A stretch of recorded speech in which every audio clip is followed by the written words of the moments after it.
আল্লামা মির্জা আব্বাস ঢাকা 8-এ চাঁদাবাজি করে। এর প্রচারণা এখানে এলাকা এলাকা এমনি উনি করে দিছে। মানুষ বলে যায় কানে বললে মির্জা আব্বাস চাঁদাবাজ, ওটা উনি যে যা করে এটার মাধ্যমে ওনার প্রচারণা। এখন ওনার আমি প্রচারণা করে দিচ্ছি আজকে ভালো করে। আল্লামা মির্জা আব্বাস ঢাকা 8-এ চাঁদাবাজি করে, সন্ত্রাসী করে, দুর্নীতি করে এবং এই যে গণপূর্ত মন্ত্রণালয়ে টেন্ডারবাজি করে এবং সে দুর্নীতি করেছে। এখন এটা যদি তার প্রচারণা হয় তাহলে ভালো। আপনারা প্লিজ ঢাকা 8 আসনের বাসিন্দাদেরকে বলতেছি, এবার যদি আপনি দাঁড়ের শীষে ভোট দেন, আপনি একটা সন্ত্রাসীকে ভোট দিলেন।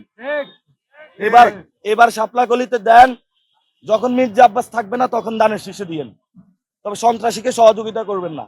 এখন একজন সন্ত্রাসী আইসা যদি দানের শীষের লয়ে দাঁড়ায় থাকে, তাকে কি ভোট দেওয়া উচিত? আমার মনে হয় তো তারেক রহমানও বিপদে আছে এই মির্জা আব্বাসকে নিয়ে, খুবই বিপদে আছে। এই জন্য হলো বলবো, বিএনপিও মুক্তি পাইলো মির্জা আব্বাস থেকে, তারেক রহমানও পাইলো, ঢাকা 8 আসনের বাসিন্দারাও পাইলো।